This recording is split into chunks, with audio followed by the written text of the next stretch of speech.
The Dateable podcast is an insider's look into modern dating that the Huffington Post calls one of the top 10 podcasts about love and sex. On each episode, we'll talk to real daters about everything from sex parties to sex droughts, date fails to diaper fetishes, and first moves to first loves. I'm your host, Yue Xu, former dating coach turned dating sociologist. You'll also hear from my co-host and producer, Julie Krafchick, as we explore this crazy dateable world. We are back for season 15 of the Dateable podcast. This seemed like a really long hiatus for some reason, but it wasn't. No, it was actually shorter than normal because we ended up throwing the bonus one with Roe v. Wade. So it's actually shorter than intended, but I agree. You know, we've just been gone for too long and we're about to change that. Well, I think the reason why it feels like it's been a longer hiatus is because Julie and I have been working on something kind of secretive. We've alluded to this before. Let's just say we're bringing you more content in a different way, but the same sort of insights and same tone as we've always brought it to you on Dateable. So it's been keeping us busy. So it just feels like we've been gone longer because we've been working on this other thing, which you'll all find out soon and we won't be as cryptic going forward. Yeah, I feel like we have a few other things going on, but this is probably the one that will be announced the most recent. But also, we've been hard at work recording season 15. So I feel like some of that too, I'm like, I want to put out into the world these conversations that we've had. And I keep feeling like we can reference them because they're already out, but then realizing that we're just ahead of the ball this season. If you think about it, it's every new conversation we have, we take away a few new nuggets. But because we haven't broadcast these episodes, it's almost like you know a secret and you can't talk about it openly yet. That's how I feel. But I'm glad this episode, we're premiering with this one because there was just so much to be said after this interview with Rob Mack. Yes. And you all probably remember we had Rob Mack. Was it 2 seasons back at this point? Yeah. I believe it wasn't last season, but the season before. So season 13. And he is a happiness expert. Yeah. But of course, when you ask people, are you happy? Aren't you happy? Dating, relationships, love inevitably comes into the picture. So thereby, by default, he is now a relationship expert as well, or a love expert. I don't know if that was his intention starting out, but it has come together for him. But we love Rob. He wrote a new book, Love from the Inside Out. And immediately when we saw this, we both said to each other, we need to get Rob back and he needs to be the season opener. We definitely do. And just as a refresher for anybody who can't remember who he is, or maybe you haven't listened to the previous episode, he's someone who was so down on himself at one point in his life where he became suicidal. And he said, I need to get myself out of this. And this search for happiness became his mission. But in that search for happiness, he realized happiness is a default for all of us. It's not something we get just because we get that job we want or the relationship we want. We can tap into it anytime we want. And that's been the most powerful insight from our previous conversation is happiness is our default. Yeah. And we are shedding light into how love is also our default in this conversation. And I must say, you know, I kind of had this newfound appreciation for our podcast. I know this sounds weird, but as I was editing, said from the person that makes the podcast, I don't know if I'm losing credibility there, but I feel like something about this episode and where I am in my current life hit home. And as I was editing this episode, I cried. I admit that I cried. And that shouldn't be that big of a shock because Yue and others know that I cry easily, even when I'm happy. So, I mean, it's an achievement from the content, but it also, like, this is kind of my state in general. But part of it was my partner and I, things are going great, but we are kind of struggling with some, like, timelines that we both have the same vision for our future. We just are, you know, bringing different life experiences into the picture, different ways of thinking. And it's, you know, it's something we're navigating through. It's not a bad thing. I think that's just a part of the course with a relationship that you're not going to always be 100% aligned on every last thing. Two people with two different thought patterns. And I had this conversation in therapy, and my therapist was saying, maybe you should spend more time alone. And I thought to myself, why would I do that? Like the whole goal is to bridge us together. And it didn't hit until I listened to Rob's episode with Love from the Inside Out. The love within you is so core to everything and to how you love other humans, and having that found appreciation isn't something that, changes based on who you're with, but it's always there. And fostering that self-love is just as essential. And I'm not saying like I don't have self-love now, but I do think when you're in a relationship, it is easy to just do things all together all the time and lose a little bit of yourself. And regaining that sense of self, I do think is so important. So it was kind of this perfect storm of, therapy setting in, Rob's comments, and I just hit for me. And, a lot of people have written into us saying, okay, I needed that DTR brunch talk right at this moment, or I needed this how to get over rejection. And I think that is something that's so wonderful about this podcast is we are able to meet people where they are with the back catalog of many, many topics we've covered. Maybe we are syncing like menstrual cycles, because I feel like I'm going through something very similar. And I've been spending a lot more time alone, kind of soul searching, because I realize, one part of me is like, I can't count on my partner to be everything for me, right? We've talked about this so much, but it's harder to put into practice when you spend time together. You kind of expect your partner to create this partnership that is like totally idealized in your head. But then I was listening to this. Okay, you're going to think it's funny. I joined this hypnotherapy app.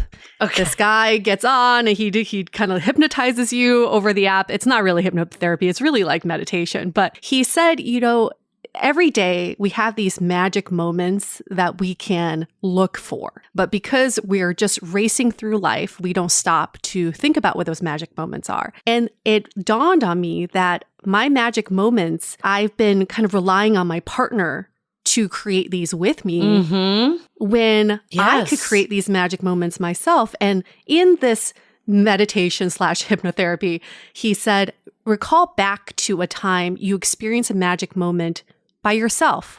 What is something that you ventured into, something new, an exciting place or an accomplishment? And I thought about the time I traveled through Italy by myself, and I just sat at the top of this mountain in Cinque Terre and looking down and thinking, this is a magic moment, and I can still create that for myself. So I'm so with you on this, Julie. It's not about pushing partners away. It's actually making yourself more of the pillar in your life so that you can be a stronger partner for the people in your life. Yes. And my therapist actually suggested solo travel, which is funny. But I think, honestly, listening to this episode, and Rob has such an emphasis that love comes from within. And, obviously, human connection, the people in your life is important, but ultimately you hold that power. And it actually made me appreciate what I have with my partner more. And I'm definitely someone, I feel like I've been guilty of being like, okay, I'm getting older. We don't have as much time, and maybe like abiding by timelines a little more. And it definitely changed my perspective of like, I need to just appreciate what I have present and the love that I have with my partner. And it doesn't mean that you can't want these things and build a life towards these things. But this episode that we did with Rob definitely helped shed light on, we talk about it in here and a lot more, so I won't go too much, that the relationship is the container and love is a part of that container. And then he does also emphasize presence. And I think that's a problem with dating and also just everyday life for me, is that I'm constantly 5 steps ahead of myself. Yes. That I put so much pressure and anxiety on myself for something that hasn't even fucking happened yet, when I can't just, sit still and shut off my brain for a minute. Because when you shut off your brain, that's when you realize all the good things that are happening around you, and you can be more grateful for the moment that you're in, instead of thinking of all the things that you don't have in a future that you have no control over. Yeah. Last season, I feel like our theme was being intentional of your love life. And how do you start to figure out what you want and how you get what you want? Maybe this season it's appreciating what you have a bit more because I think, we are all guilty of that. The 5 steps ahead is dangerous. And I think women especially, not to generalize because it's everyone, but women were almost like programmed to think 5 steps ahead. It's good in some ways because it makes things happen, but it also does detract from current day. Okay, can we just actually talk about this? I know we don't like to talk in generalizations, but I find more and more proof of this. Yes. Okay, my parents were packing for a 2-week trip to Alaska, okay? And so I came over to help them, and my mom had already packed for the entire trip, including the 2 days they come back, like what are they going to eat after they come back. My dad was still thinking about what he was going to wear on the plane. Like the guy has not even gotten past day 0. And that was just, to me, just watching this, I just had this moment of thinking this is exactly the difference between men and women biologically and mentally, is like women are always thinking 1,000 steps ahead. You've gone on a trip, but you've already planned your entire trip. You've already been there. You already traveled it. And men are much better at being in the moment, but also men are a little bit behind. It was like my dad was like a step behind. So then how do you get two people to not be so frustrated with each other? Because my parents were definitely very frustrated with each other. They were just not aligned on where they were in their packing. I hate gender stereotyping too, but this is true. I'm sorry. There's all evidence. I've talked to so many girlfriends about just, how did things progress with your relationship? And they all basically were like, I needed to do it. Yeah. I feel like men are change resistant overall, and it definitely causes disconnect because also you don't want to feel pressured and you don't want to pressure your partner, but it's hard when you're steps ahead not to feel that if you're steps behind. So how do we bridge that gap? Because I think this shows up all the way from the first date, where I think men in general, I've read a lot of studies about this, that they're assessing the date more of just, how do I feel in this moment? Yeah. Am I having a fun time? Where women are like, is this going to be my future husband? Do they have earning potential? What are our babies going to look like? It's a whole deal. And it really is jarring because that does cause people to feel like they're not on the same page. And that is challenging whether you're the one ahead or the one behind. I like to really explore this, Julie. Maybe we can find an expert who can either prove us right or prove us wrong, because I like to know if there are biological implications to all of this. I even think about how women just have so much on our minds all the time, just because, this is going to sound very superficial, but from clothes to accessories to makeup, all the things we have to think about because we have access to them, and our roles are keep changing. So the roles that we're trying to portray, or the perception of the roles that we are assuming. But for men, I feel like there isn't as much of that stuff, the distractions or the things to balance going on. And I could totally be wrong, but I would like for an expert to come in and say, biologically, women were born to balance and juggle so many more things. Well, there are stats and experts that have said that women are better multitaskers. I think that is an actual, the way brains are developed is different in that regard. I do agree we should get someone to go in a lot more depth, but it is a very fascinating thing that keeps coming out. But we need it. We need it so bad. I don't know if you've encountered this too. I feel like I'm also the optimizer in my relationship. Optimize the weekend, pack it in, optimize our days, optimize our meals. And my boyfriend's simply like, I don't want to think about that. I don't want to think that far ahead, and we don't need to pack it in. I just did a trip to San Luis Obispo and Paso Robles. I've learned that's how you pronounce it. Not Robles, which is what I and everyone else calls it. Yes. Which is basically Central California. It's right between LA and San Francisco. And I went with a girlfriend of mine and her partner, then my partner. So it was a double date trip. And the two of us planned the entire thing. Every aspect of it. Of course you did. Because if you didn't, nothing would fucking happen. Well, that's the problem, right? It's like you don't want to be the one pushing, but also you don't want nothing to happen, because then you just get frustrated, and that's where it is. But anyways, okay, we can go on and on about this. I digress, but I think regardless of your stance, definitely write in and tell us if you've been in similar situations, because we would love to dissect this topic much further. Yes. Okay. But to other topics, I guess. We are very happy to be back for season 15. And we are also very happy we've survived all the way to season 15. Whew. I don't know how we've kept this up for almost 7 years. We say this all the time, but this is our longest relationship ever. And it's going and it's growing. So thank you to all of you who've stayed with us throughout the seasons, but also for any of our new listeners, we so welcome you into the Dateable family. Yes, we made a really fun teaser video. So if you haven't seen it yet, follow us at Dateable Podcast on Instagram. It's also in Love in the Time of Corona Facebook group. I think it's pretty much everywhere, but go to your preferred platform pretty much.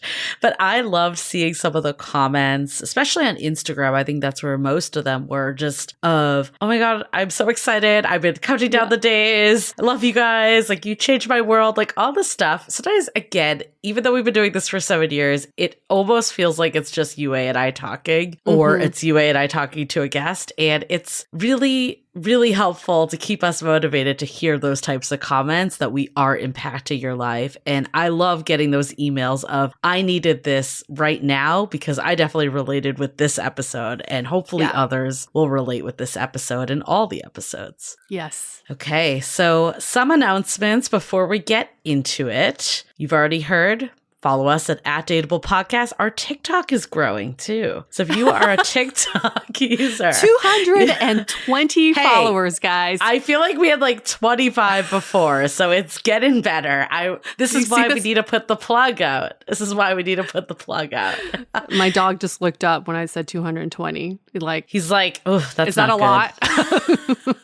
Mojo not approved. I don't want to be associated. Help us get to 1,000. That's the goal. But even more of a push, help us get to 1,000 reviews. We know there is way more than like 600 of you out there, which is currently our reviews. We get it. Writing a review sucks. Usually you only write it if something is really bad or someone instructed you to do it. But help us out. Let us keep giving this great content. That is the number one thing you could do today. Leave us a 5-star rating and review and share with a friend. Sharing is caring. Someone else will benefit from this episode. We know it. Yes. Okay. Well, before we get into the episode, let's hear a message from our sponsors.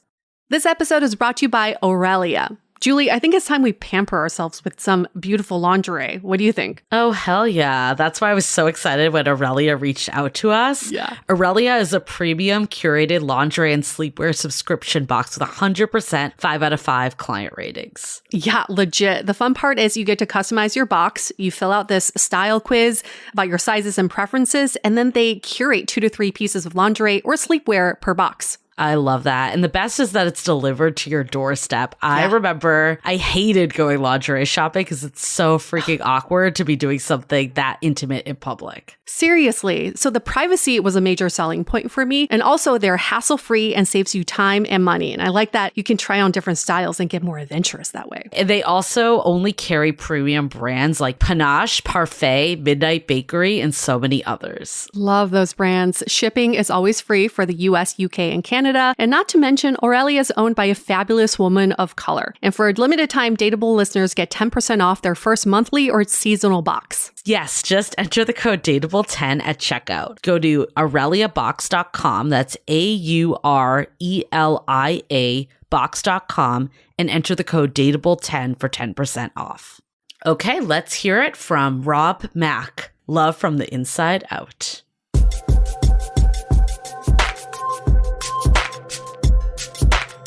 So glad to have you back, Rob, with us, and congratulations on the new book, Love from the Inside Out, Lessons and Inspiration for Loving Yourself, Your Life, and Each Other. So good to see you. It's so good to be back. Thanks for having me. Yay! Just a reminder who Rob is. He's 40 years old, lives in LA and Miami, originally from Pennsylvania, single and actively going on dates. He's a positive psychology expert, celebrity happiness coach, executive coach, and author of the book Happiness from the Inside Out. We talk about love quite quite a bit on our show, and everyone seems to have their own definition of love. But when we talk about love, it's about receiving love, getting that validation of love from others. And your book is truly about finding love from the inside out. So let's just start with, we love to hear, what is your definition of love? Yeah, it's a great question.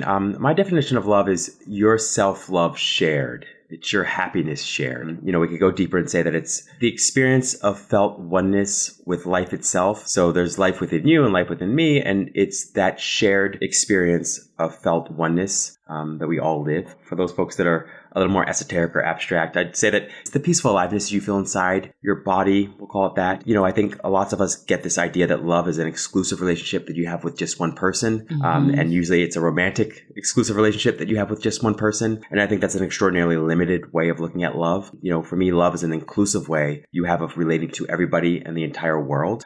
So it's more a trait almost than it is a state of emotion. And I would go further than that and say it's not a state of emotion. It's not really a state of mood. Ultimately it's a state of being. And so it's really more about love as a state of being as opposed to this roller coaster ride that we call dating or relationships, with the ups and downs. There's a more stable, sort of lasting, meaningful, and abiding experience of peaceful aliveness or love or happiness. I think those are all beautiful synonyms for what we call love that I'm much more sort of inspired to share with people. I love that. This reminds me of our conversation from last time, talking about happiness as a state of being. It's kind of your default. I really want to know what inspired you to write this book. Yeah, it's such a phenomenal question. Look, 20 years ago or more, I decided I was going to become a happiness coach. And I thought that as a happiness coach, I'd get phone calls from people who were unhappy and were, owning their unhappiness, and I could help them with that. And I discovered that's not the case. Most people were calling because they were struggling or challenged with relationship stuff, usually romantic relationship stuff, but sometimes platonic or professional relationship stuff. And they were often simply saying, my boyfriend sucks, my girlfriend sucks, I don't have a husband, I don't have a wife.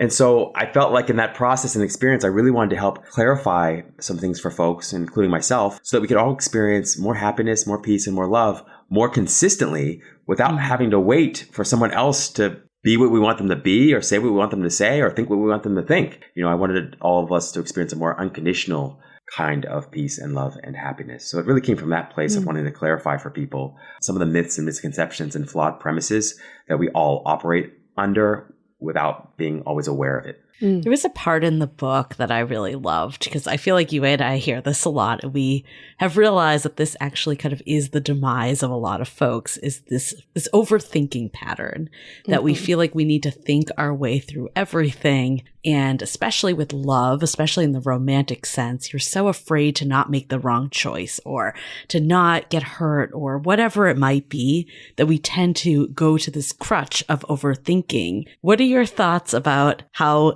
much thinking should play into the act of love? Yeah, wow. I've thought about this one a lot. Right. Obviously. Thought about overthinking a lot. And, I would say that, it's easy to understand why we all overthink everything in our lives, especially love. It seems like such a difficult experience to attract or to enjoy or to keep or maintain. And so it's understandable why we do that, both for reasons based in sort of nature, but also nurture. The challenge is that most of the thinking we do around love is aimed at trying to get inside the other person's or other people's heads. And even when we do that well, it doesn't work out, all that beautifully or all that, and isn't all that productive for most of us, because we end up just getting in the way of this really fun, playful, enjoyable, and meaningful connection that we have with each other. If there's one thing that can be said about love, it's that it's presence. And presence is nothing if it's not overthinking, right? Presence is like, let me keep my mind where my body is. First and foremost, that's the introductory sort of elementary level. Just let me keep my mind where my body is. That's the way the actor Vince Vaughn describes it. I would go a step further and say the graduate level of presence is not only keeping your mind where your body is, but keeping your mind quiet, cool, calm, and composed while it is where it is. And it doesn't mean you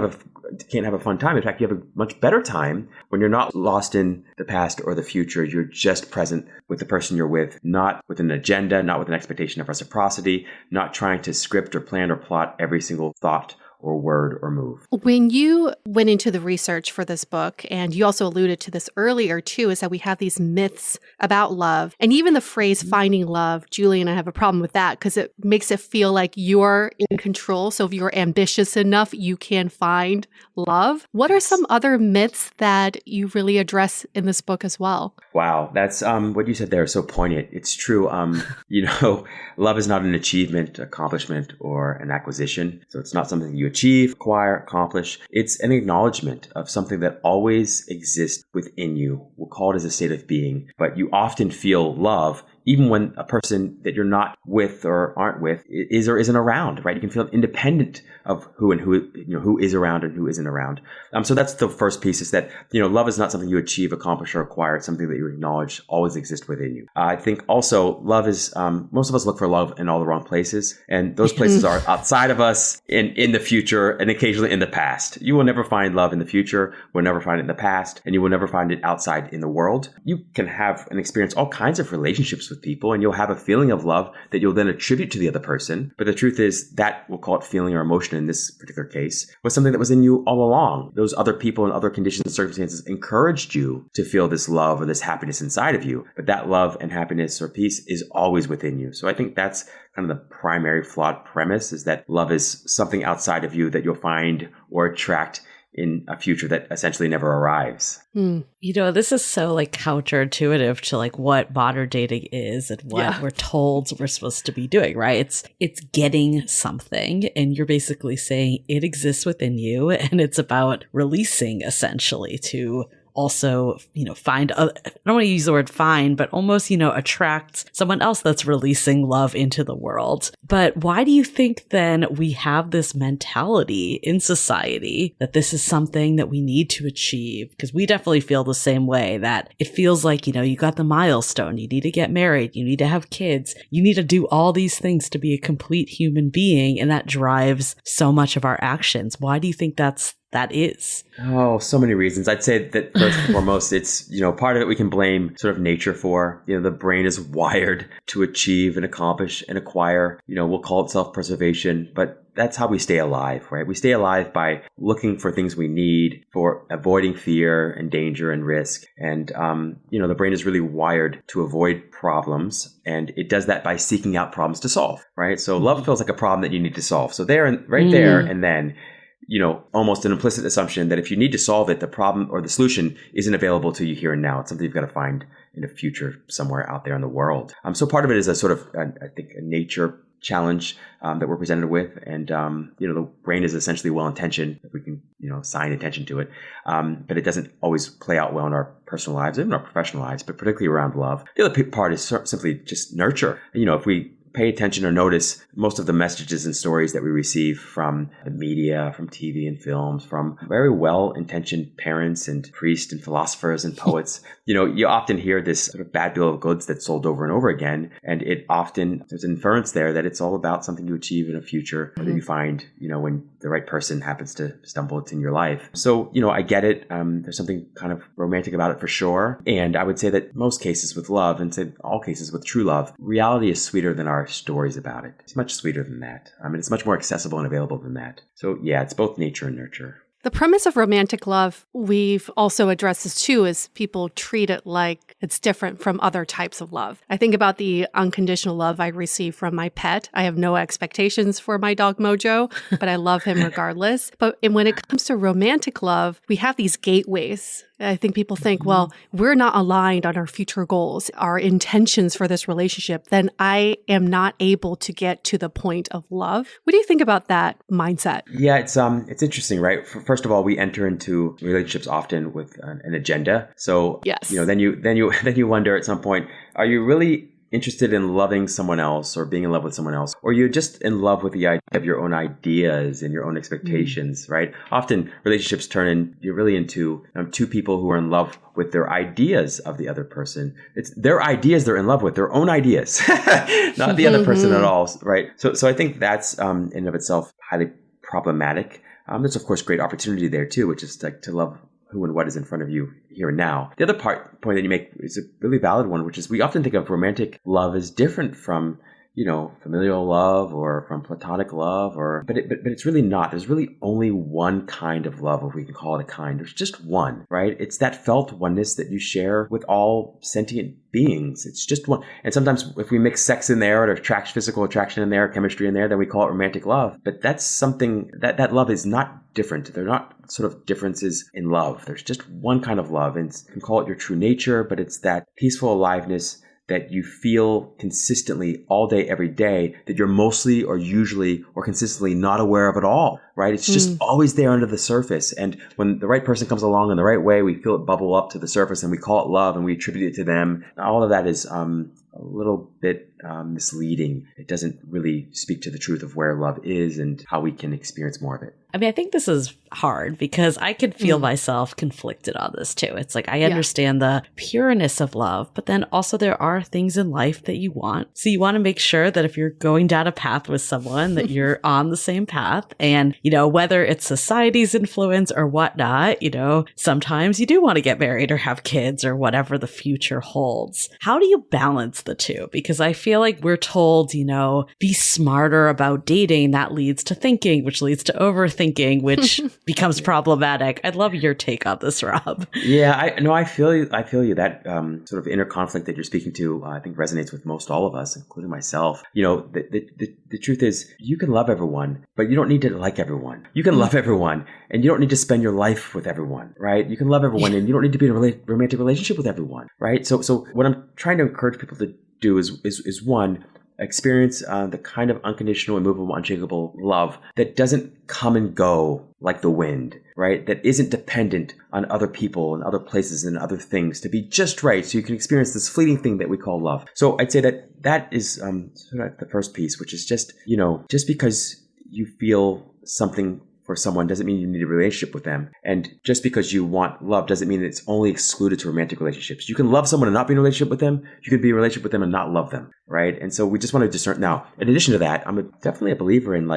do what you can to find, or if you're going to connect with someone, and you want to be in a relationship with someone, you do want to be on the same page in terms of values and lifestyle choices. And that being said, love is not agreement. Love is not agreement. It is not two heads that are always in agreement with each other about all things at all points in time. Love is, not two heads in agreement. It's two hearts in alignment, right? And so there's something that comes, or that is greater than agreement. I'll call it alignment, but it's two people that have just set an intention to be love, to be loving, and to do what you can to support each other in feeling loved, right? That in of itself should take precedence over whether or not you agree on politics or religion. And that doesn't mean that politics and religion don't matter to some extent, but they matter mostly because you're wondering if this person is a good person. Do they have a good heart, right? And so I think we all fall victim to that quite often. And we say, just because we don't like their opinion, we must not love them, or we can't love them. It's not true. I think we confound these things like intellectual agreement with something deeper that I'll simply just call alignment.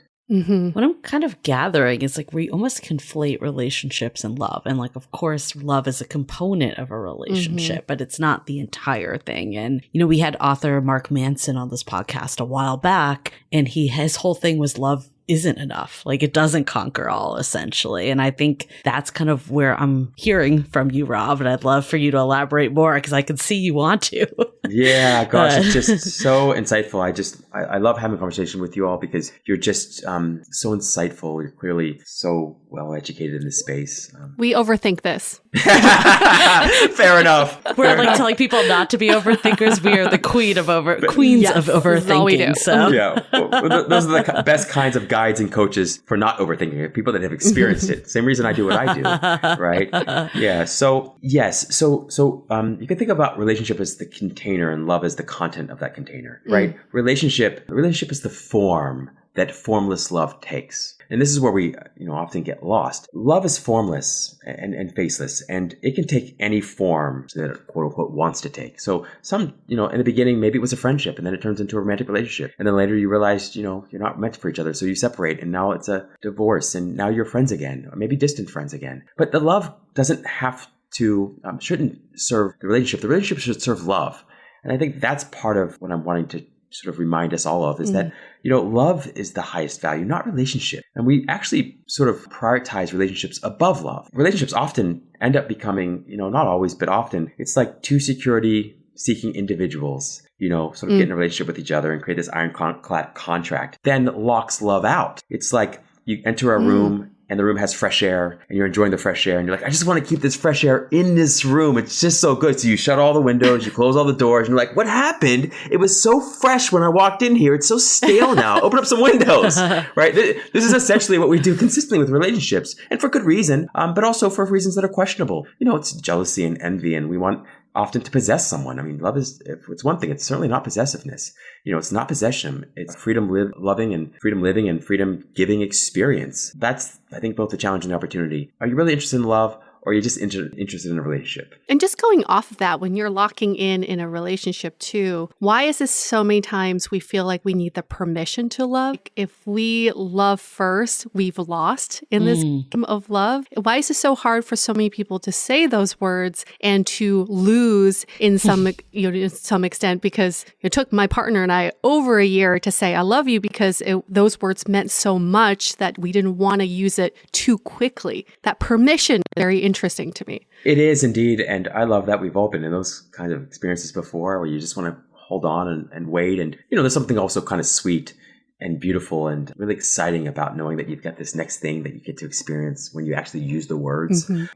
That being said, for lots of us, there's also this egotistical or ego-driven piece to that, which is like, I don't want to be the first one to say it. I want to continue to have power in the relationship. I want the power in the relationship. When the other person loves me more than I love them, or they tell me they love me and I haven't told them, I hold the power. I hold the cards, right? And again, that's not love. That's the ego talking. And I get it. We all have a lot of, can have a lot of that or a little of that going on. And this is part of the reason I wrote the book too, is because love, it's anything, is called the reduction, not quite the elimination. As long as we're alive in these bodies, we're going to have some ego, showing, surfacing, that it's very helpful. It keeps us alive. But relationships are often end up being these ego-driven experiences where two people are more obsessed and committed to power plays than they are having a loving experience, right? I think there's a great quote somewhere where something like, like an obsession with a love of power, where there's love of power, there is no power of love, right? And so that's the idea. It's like, are you in love with power or are you in love with love? If you're in love with love, you love for loving's sake alone. You love the cashier, you love your partner. And doesn't mean you necessarily want your partner to go out cheating or seeing other people. I'm not saying that, but it does mean I want my partner to be happy. I want my partner to be happy. If you're not happy, it's not love. So love is happy. And if it's not happy, it's not love. Love is free. And if it's not free, it's not love. That's ego.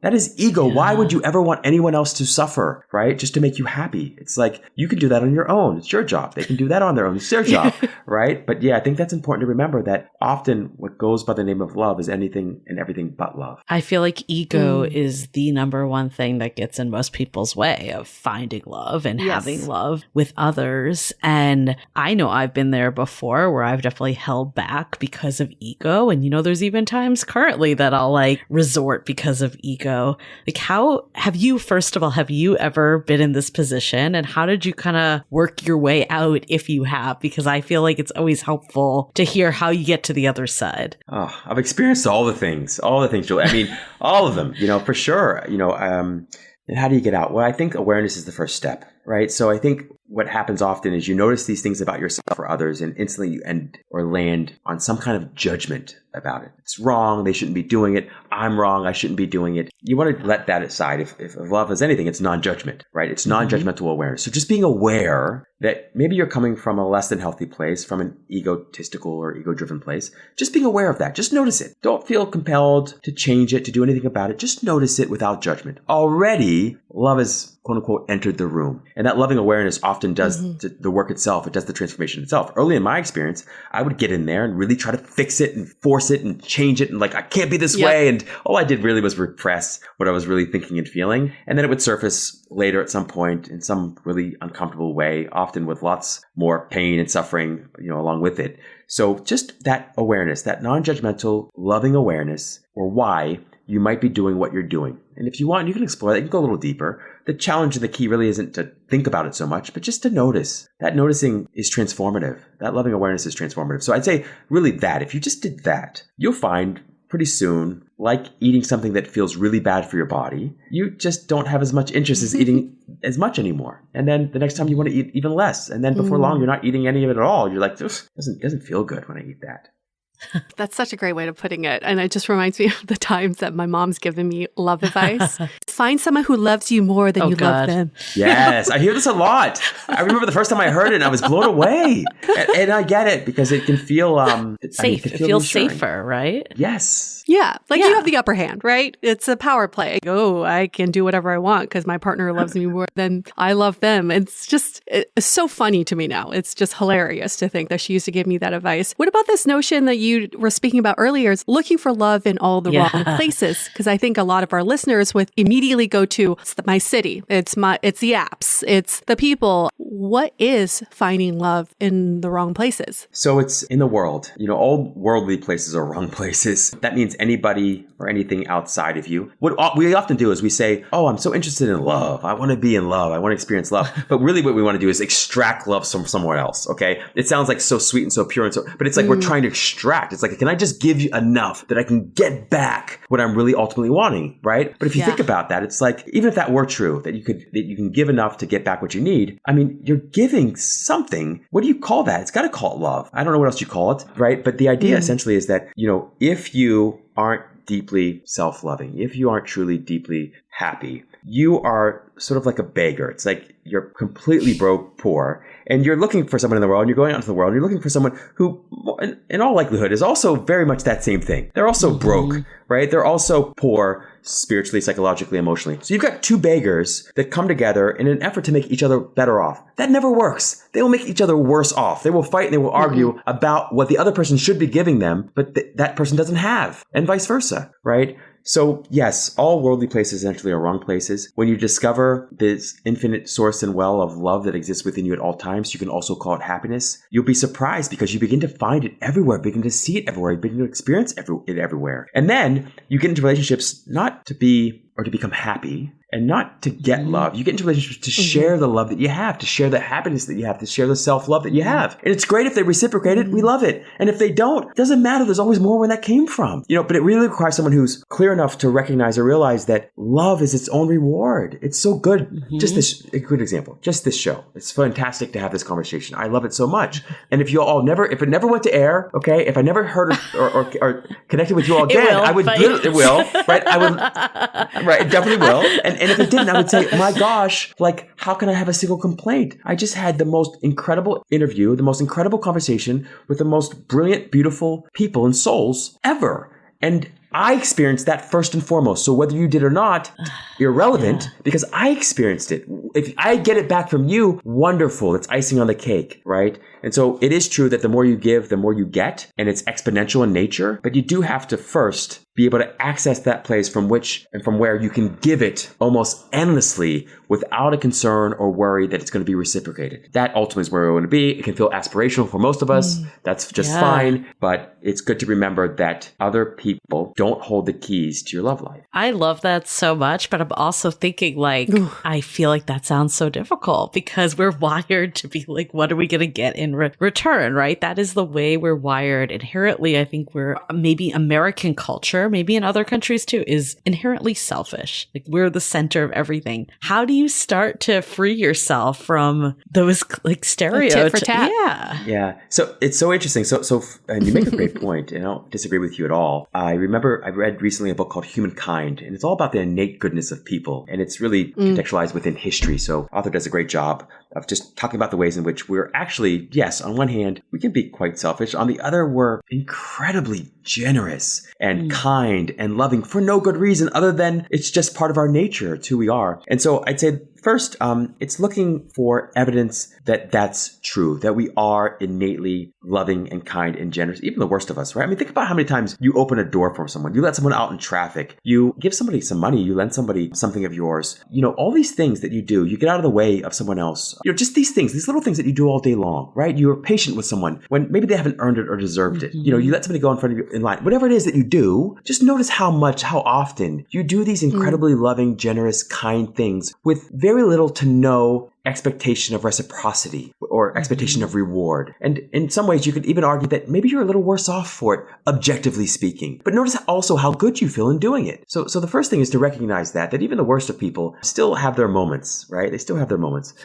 The other piece of it is just to notice how much of that love or that peaceful aliveness or that happiness is within you all the time, right? Like even now, you can just feel into your body. There's a peaceful aliveness in your body. There's a vibrating energy in your body, in your hands, in your feet. Think about the ways also in which we all continue to receive these priceless gifts from life or existence itself. I mean, the oxygen, the air that enters and exits our lungs. Think about the ways in which your lungs love you, the ways in which your heart loves. I mean, when do the lungs or the heart really ever get a break or take a break? Do they ever complain? Rarely. You might have something happen, heart disease or something, sure. But think about the ways in which life and existence ceaselessly and endlessly and unconditionally supports us all, even just physically. It's kind of mind-blowing when you realize how much we are all surrounded by love, and of course the negativity and the hate all get center stage because it's great clickbait for the brain. The brain is always trying to solve a problem, and if it can find a problem to solve, it's even happier. So just notice the love that you're drowning in already and the love that you extend unconditionally without an expectation of reciprocity already. And just notice the ways in which life or the universe or existence loves all of us, even the worst of us, endlessly and unconditionally. It's just helpful to notice the love that already exists within you in your life already. I'm so intrigued by this because I think maybe it's immigrant mentality, but I feel very petty with my love. If I'm holding the door open for someone, I expect a thank you. And if they don't, I murmur something like, oh, you're welcome. There's this idea that I grew up with. It's like, you don't want to be taken advantage of. Yes. So if you give and you don't receive it back, then you are being taken advantage of. How can, well, I guess personally for me and people who may feel this way, shift that mindset to think,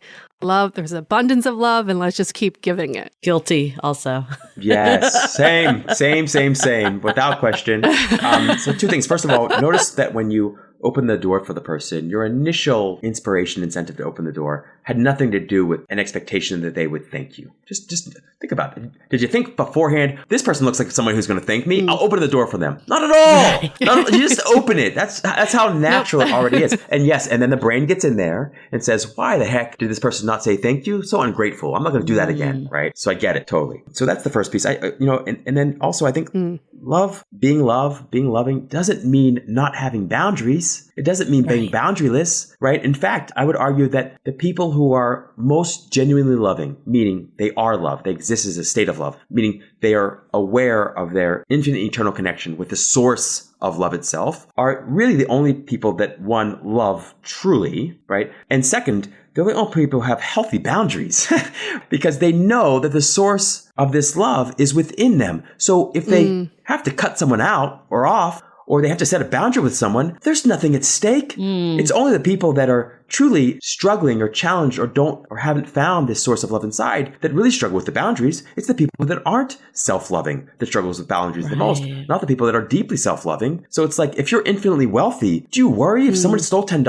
or $100 or $1,000? You don't. You lock your doors. You don't give away your bank account numbers. Okay. But if they stole it, then you take care of it and move on. But it doesn't disturb your peace in the way that it would if you were completely broke or if you had hardly any money, right? Same thing with love. Let's hold that thought for a few messages. This episode is brought to you by Attitude. Want deep, restful sleep without taking melatonin? Trying to stop your night sweats? Or looking to get a little more eco-friendly? You won't get these with any old cotton sheets, but you will with bamboo. Upgrade your stuffy cotton bedding in Attitude's naturally breathable bedding made from their innovative clean bamboo fabric. It feels unlike anything else you've slept on. And no, they won't cost you or the earth, because right now you can get 20% off your first order by visiting attitude.com/dateable. These unbelievably soft, clean bamboo sheets have over 15,000 5-star reviews, and they've been performance tested to be 51% more durable than standard sheets, 17% better at regulating temperature, and 24% more moisture wicking. I've been sleeping on my Attitude sheets, and in addition to them feeling super soft and comfy, I'm really into the temperature regulating function. Now I no longer wake up in the middle of the night with night sweats. They're so sure you'll love sleeping with them that you can try any Attitude bedding risk-free for 30 nights. If you're not completely satisfied, you can return it for a full refund. Don't forget, you can get 20% off your order plus free shipping for a limited time when you visit attitude.com/dateable. That's ETTITUDE.com/DATEABLE. This is Attitude's best offer right now, so don't wait. Order today for free shipping and 20% off your order at attitude.com/dateable. This episode is brought to you by Drizzly. If you look for it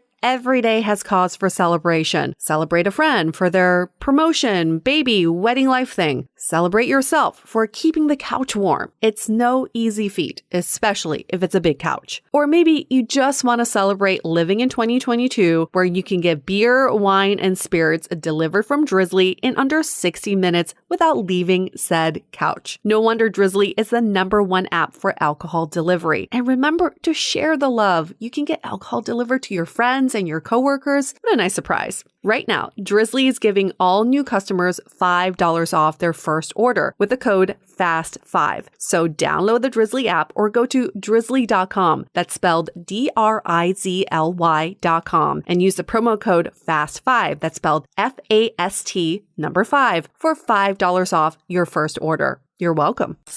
Have you ever thought about how much better dating would be if you had a whole army of people supporting you along the way? We know that dating can be frustrating and lonely, but it can also feel fulfilling and fun. Have you recently decided you want to make some changes to your love life? Maybe you've recently re-entered the dating scene. Maybe you've gone on one too many dates that went nowhere. Or maybe you're just ready to take your current relationship to the next level. That is exactly why we created the Sounding Board, a true extension of our podcast that delivers a personalized experience, which includes monthly office hours where you can drop in and chat with us about anything, weekly sound-offs with guided discussions, and regular virtual happy hours. Allow Julie and I to become your dating Sherpas to provide real-time guidance and wisdom in a more intimate way so we can all navigate dating and relationships together. Join the Sounding Board today by going to dateablepodcast.com/sounding board. Again, that's dateablepodcast.com/sounding board. I love that. And I'm like, going back to the earlier example that we are talking about is like this notion of love is a component of a relationship. And the question of,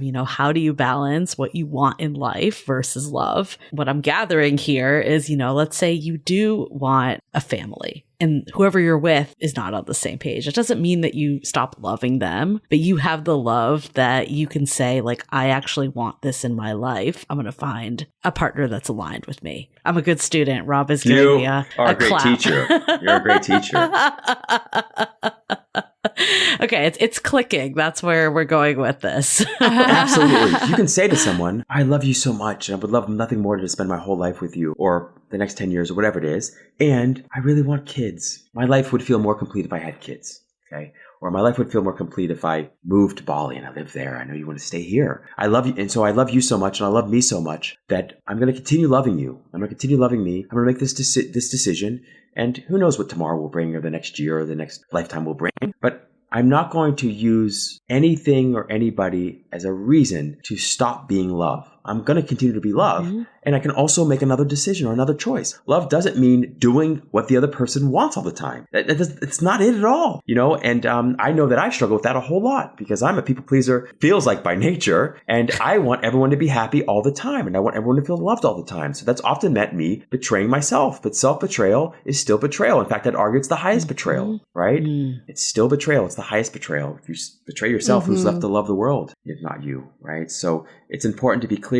Love is formless, and it can take many different forms, and it doesn't have to come at the expense of your own happiness. In fact, if it does, I would argue that we need to explore whether that's love or not. Right. And I think that also is a good point with, these situationships, or like anything that's not fulfilling to you, kind of what Mark Manson was saying, love doesn't conquer all. You can love someone, but if that's not actually good for you in the long run, that self-love and having that should be, if not, like you're saying, more important than, the love for that person. Absolutely. And I love Mark Manson, and I have to agree with what he said there. I love it. And I want to add a little personal nuance. So human love does not conquer all. That is absolutely true. In other words, people break up for all kinds of reasons, even when they love each other. Okay. Yep. And often for good reason, and hopefully to the benefit of both of them. Yes. That being said, what I might call divine love or conscious love is something that does conquer all because it includes and embraces all, right? So the kind of love that I'm talking about is a state of awareness, a felt oneness that exists within all of us that ultimately is us. And so there's nothing ultimately but that. There's nothing but this felt or this oneness that we feel all the time, but we're only aware that we feel sometime, right? And so I would say that kind of love, that sort of divine love, this conscious love that exists as sort of, we call it peaceful aliveness. It's always there. always there, that even in your unhappiness it's there. Even in your loneliness, it's there. It's the very foundation, the very ground of your being, so to speak. And you know that when you fall asleep at night and you're about to drift off in that moment right before your eyes close, or maybe when they've closed and you haven't quite lost consciousness, there's the most blissful, peaceful aliveness and happiness and love, almost, you can call it that, in that moment that you experience regardless of who is or isn't in your life, and regardless of whether you're in a relationship or not. It's always there, underneath, above, beyond, between, and below all thoughts, feelings, emotions, perceptions, and sensations. I love that distinction. Would you say then that self-love is the highest priority? If you had to the highest form of put love, them in a hierarchy? So I would say that ultimately there's only one kind of love. I'll stick to that. There's only one kind of love. And to your point, the self is another word for love. And love is another word for the self. And it's the one self that we all share. Okay. So when I think about self-love, particularly in a traditional sort of way, at first it's just looking for the best within yourself. Okay? Just looking for the best within yourself, highlighting that, focusing on that. And then eventually you go deeper than that. Yeah. And you realize that I have a body, but I'm not a body. I have a mind, but I'm not a mind. I have a personality, but I'm not a personality. There's something that's aware of the mind that isn't the mind. Something that's aware of the body that isn't the body. Something that's aware of the personality that isn't the personality. We'll just call it awareness. It's your true self. It's the essential self that's never changed. When you're 4 and when you're 100, that sort of thoughtless, wordless awareness that you have a body or that you have a mind, that is your true self. When you're aware of that awareness, we'll call it love. We can call it peace. We can call it happiness. We can also just call it the self, the true self. So that true self of me is the same true self of you. The life force that's within me is the same life force that's within you. When I'm aware of it, when I'm tuned to it, I call it love, but it's always love. It's just that now I'm aware of it. And so yes, self-love, I would say, if we want to say it in a way that people can sort of digest, self-love is the highest love, and yet self-love is the only love.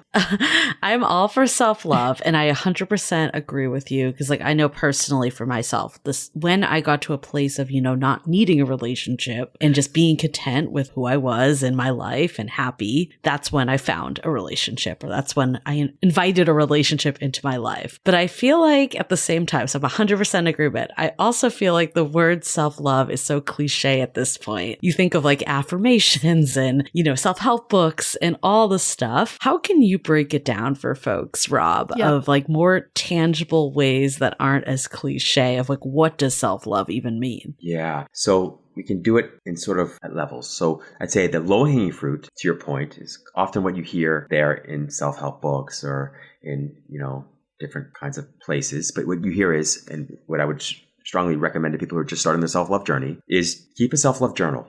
Okay. Just every night, every day, bullet out 3, 4, 5 things, as many things as you can, that you genuinely and sincerely love about yourself. It's not a snow job. So in the beginning, it might simply be, and I remember for me, this is what it was. I love that I'm trying to love myself. Okay. That's all I had.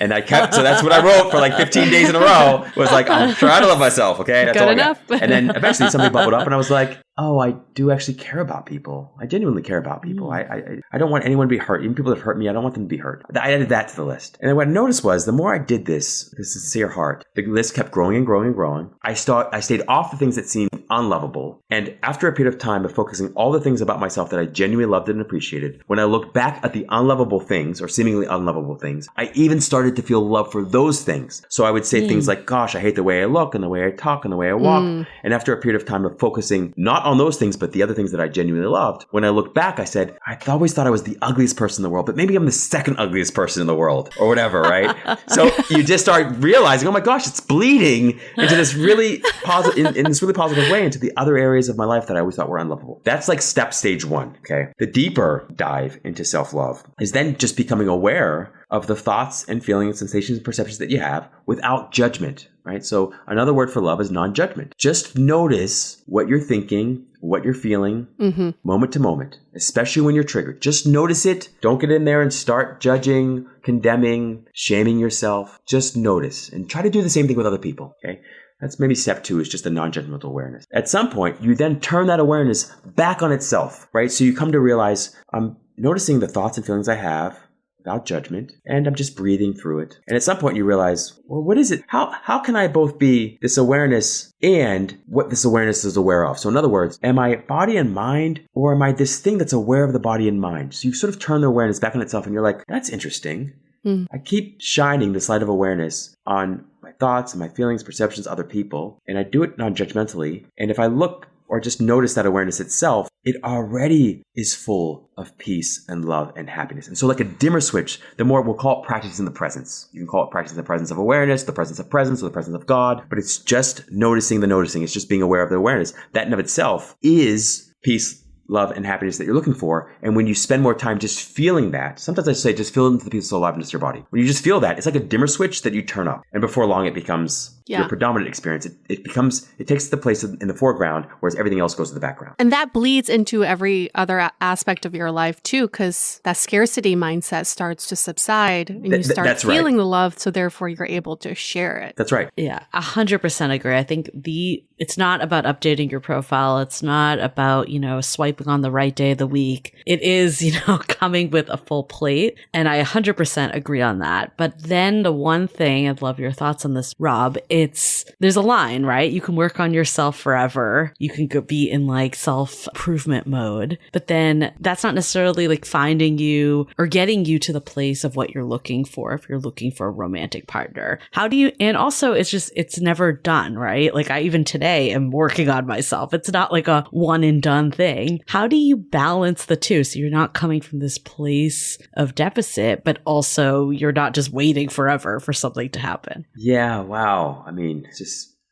profound. What a profound question. Self-enjoyment. Okay. So if there's one thing that could be said about love, particularly in the beginning when you're dating, it's that it should be fun. If you really care about getting into a relationship, you really want to get in a relationship, you need to have fun. Okay. You need to have fun in the date. You need to have fun connecting with people, and you need to make fun a habit. It doesn't mean it has to be, rainbows and puppies and, amusement parks all the time. But I would say that if you can prioritize self-enjoyment over self-improvement, not only will you enjoy the experience, but you'll find yourself improving automatically, easily, and effortlessly, and without the judgment and condemnation that often ruins the self-improvement experience. So for instance, the more you enjoy let's say, connecting with people, you'll find that your mood begins to just improve, right? And as your mood improves, you experience what's called broaden and build sort of experience, a psychological cap. So in other words, you start to see things that you didn't see before, opportunities that didn't exist before. And you start to think in ways that are much more creative. And suddenly what you discover is, I kind of like the way I dress, and I also like the way this other person dressed. I wonder if I could just add that little bit of something like that to my wardrobe,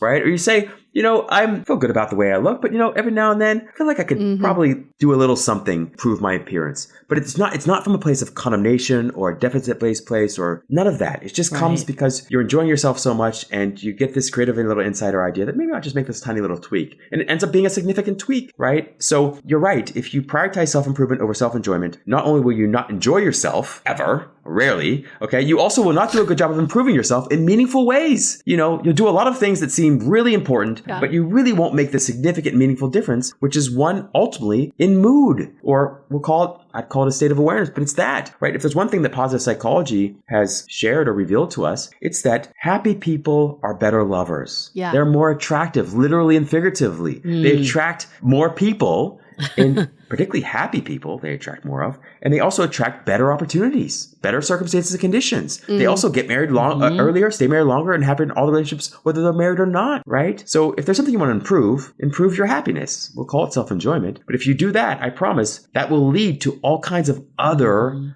improvements. And those improvements will not only be objective improvements, they'll be subjective improvements as well, right? So there'll be meaningful improvements, both in how you feel, but also how you show up in the world. I'm so on board with that, because I think there's so many self-improvement resources out there that some people feel like, well, I've reached the end. I've done everything I possibly could to improve myself. Why am I not getting the love that I deserve? And what you just described there, it's that it's an ongoing skill that we have to keep tapping into instead of thinking, this is the end of the line. I get a master's in happiness and I got love now.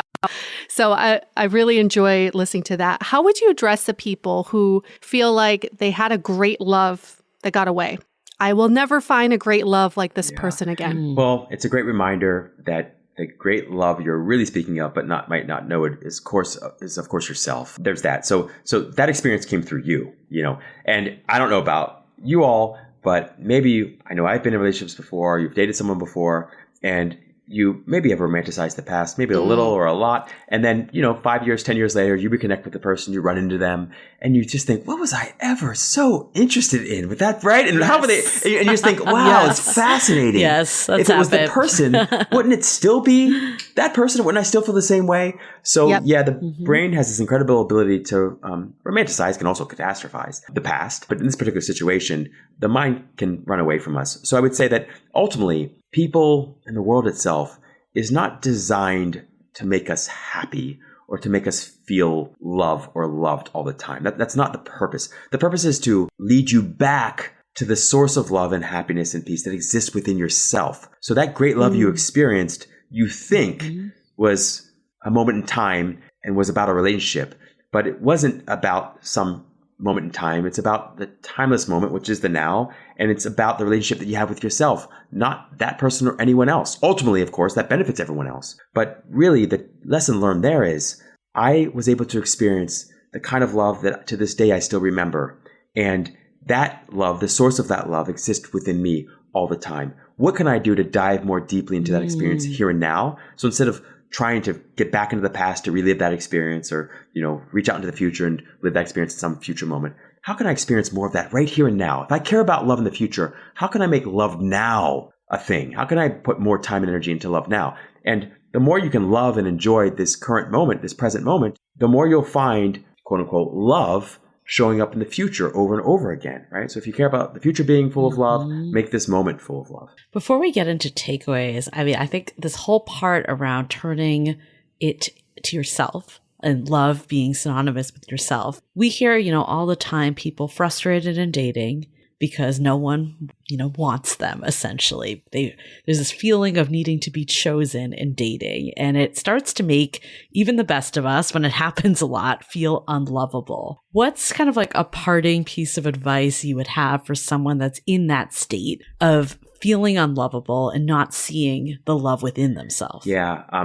So people will always be very peoply, and people will always disappoint you. And that's not because they're disappointing. It's just that no one can possibly keep up this game of loving you more than they love themselves for very long, right? And so if you're looking or hoping that you'll experience this kind of lasting and meaningful and abiding love that you ultimately after, just look at the ways and the people in your life that have done nothing but disappoint you in that way. So I met a great, for 10 years when I was trying to go to business, when I was going to business school, I was trying to pay for it.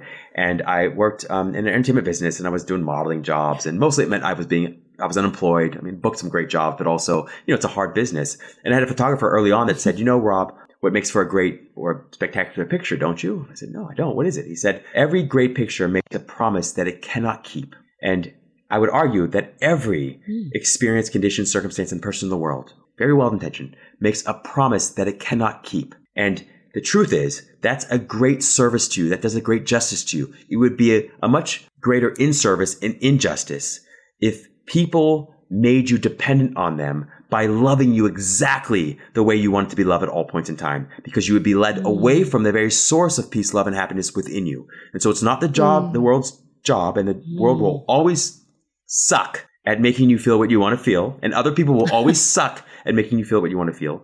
And so it's not the world's job, it's not other people's job. And when the world or other people do a good job of that, we say we love them. But in lots of ways, they're actually doing us a great injustice because they're leading us away from the very source of peace, love, and happiness that exists within you. So it may not feel like a gift at all right now, but I promise you it's a major gift to not feel loved or not feel lovable, and to not find someone who, quote unquote, chooses you as a romantic partner is a huge gift, because it's giving you an opportunity to see through this illusion and through this matrix and through this false promise that the world and other people make, which is, I will make you happy forever. I will make you feel loved forever. That's bullish, right? It's bullish. It's, it's not, I'm going to say it explicit, but it is. It's just not healthy, and it's not happy, and it's not a way to experience the kind of love you're ultimately after. I love that so much. And I think it's a great segue into takeaways, which has been such a fantastic conversation. What I'm gathering is, oftentimes we think self-love is selfish. But in theory, it's actually, first of all, it's like the number one necessity in life, I would say, from what we're talking about. And if you do not have that within yourself, it doesn't mean that it detracts from your love to others. If anything, it allows you to give more love into the world. And, we talk about this a lot. It's like so often we're so outcome focused. We want to skip to the end. We want everything to go a certain way, but just enjoying all these moments and seeing them, like the example you just gave, it's like, even when things don't go our way, how is that going to shape who we are and where we go in life? Like all of that is a gift if we choose to see it that way. So, I feel like love is so romanticized of being this romantic love, but what I've gathered from this conversation is, it is so much more, and it all starts within. Ooh. You should host a really popular and profound podcast of some kind. Called DATEABLE. Oh, interesting. Isn't that interesting? Right? Touche. I just love what you said. I think you're just spot on. This love conversation just makes me feel so warm because it makes me feel like I have so much more love to give. Reminder, because there are days that I'm like, I just have nothing left in me. I need some love right now, but I have nothing left in me to give. And if we are putting the onus on ourselves as a source of love, I can turn that around and say, actually, I do. I do have love to give. And it's not depleted in any means. I think this self-love journal is fantastic because sometimes we talk about self-love as like going to the spa and getting a manicure, which I guess is a form of self-love, but it's not a belief of self-love. Self-love journal plants a seed for love. So it almost forces you to see it from a love perspective, as opposed to what is depleting you in your daily life. And I really believe that sharing the love does beget more love. I wholeheartedly believe this, and I've shared this with Julie too. I have this friend named May, and she is just the most loving person I know, even though she doesn't come from love. She attracts people who leech off of her, who take from her, but she doesn't see it that way. She chooses to see as she's got so much love to give that she can share with whoever comes into her life. And for so long, I was like, she's being taken advantage of. I need to sit down with her and talk to her about all the people who are taking her energy. But I think after this conversation, I can see it from her perspective, where if you choose to see love, it is there. And if you choose to share it, then you'll just see more of it. And wouldn't we want to spread more of the love as opposed to being petty about it like I used to be? Oh, I feel that. I love that so much. Can I just add a comment? Because it was just so beautiful what you shared, what you both shared there. So you're both absolutely right. We're all sort of trust fund babies walking around with this unlimited inheritance of love inside, and we don't know it. Okay. So we're all these trust fund babies, these like kings and queens and prince and princesses, and we've fallen asleep and dreamed that we're beggars. Okay. And we're in this dream out there in the world trying to find love everywhere, within everyone else, forgetting all along that we're these trust fund babies. We have this infinite source of love and peace and happiness inside us. So that's one, to your point there, Julie. And the other thing, love is formless ultimately, right? It's formless. And it can take any form. And it's important to remember that, because sometimes we think that like happiness, it has to have this huge, big, smiley face plastered all over it, or that it has to come with chocolate and, flowers, or that we have to give all our money. It doesn't mean that. Sometimes it might mean you're taking a nap. You're taking a nap, because whether that love is shining or focused or sort of channeled to someone else or ourselves, it's still love, right? So there's that. Second, if nothing else, kind of remember, as you said there, like love isn't a state of mood or a state of emotion. Sometimes you feel it that way. Just by dropping your judgment about yourself or about other people, about life or the world itself, you're already dropping into love, to the kind of state of awareness of love that I've been referring to, like, and we've been talking about this during this podcast. Like, you don't have to go do things that you feel bad for doing in the name of love, just to be a loving person. Just notice the thoughts that bring you so much pain and suffering. Just drop that. You're already a source for good. You're already a source for love just by doing that. I love that. I think, we all need to find love in all the places that exist in everyday life and every moment. What you said earlier of, even if this podcast never airs, what I'm gaining from this moment. And I think that is something that I'm going to take to heart, because I'm always like trying to go a few steps ahead, but that's what makes our, memories and our feelings and our learnings and all the things. Touche. Yeah. Yeah. Yeah. Another way to find love is in your book, Love from the Inside Out. Yes. And your forward is from Vanessa Williams, the queen herself. That's amazing. And where can people find your book, Rob? Yeah, you can find it everywhere great books are sold, including Amazon, Barnes & Noble, Target, Walmart. Those are probably the best places. Banyan Books, Mango Books. And if people want to find out more about you? Yeah, if you want to find out more about me, you can find me at my website at coachrobmack.com. You can also find me on all social media platforms, probably most consistently Instagram at Rob Mack, Mack official. Awesome. Well, thank you so much for being here with us, Rob. I feel like we need to have you back for, another one. I still have so many thoughts and questions, but this is always so enlightening to have you as a guest. So thank you. It is truly like my honor, and I mean this. You all are always so gracious with me. You're so generous with me, and you're so loving with me. And so I feel like I need to add a chapter or two just to pay homage to the both of you. So thank you so much for that. Thank you for having me in the conversation, and thank you for being so kind to me. I appreciate it. A forward by Vanessa Williams and an addendum by the Dateable Podcast. There you go. I Boom. think that sounds like a great way to close out a book. There it is. There it is. That's right. Like a sandwich there. That's right.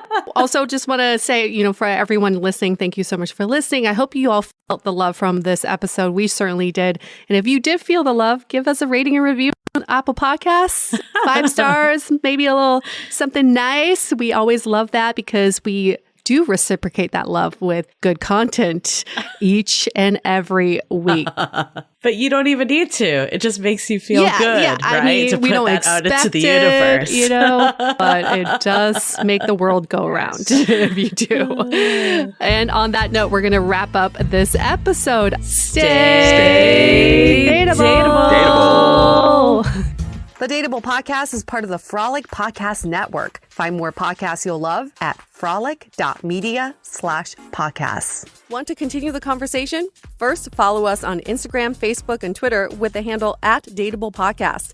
Tag us in any post with the hashtag StayDateable, and trust us, we look at all of those posts. Then head over to our website, dateablepodcast.com. There you'll find all the episodes as well as articles, videos, and our coaching service with vetted industry experts. You can also find our premium Why series where we dissect, analyze, and offer solutions to some of the most common dating conundrums. We're also downloadable for free on Spotify, Apple Podcasts, Google Play, Overcast, Stitcher Radio, and other podcast platforms. Your feedback is valuable to us, so don't forget to leave us a review. And most importantly, remember to stay dateable.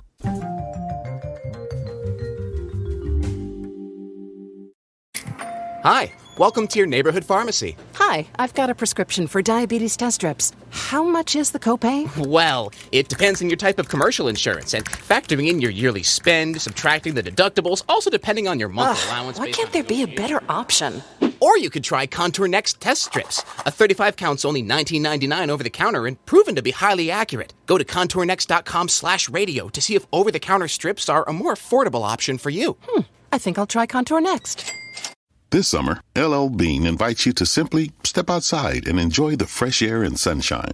We'll be your guide with tips and advice to get more out of every moment outdoors.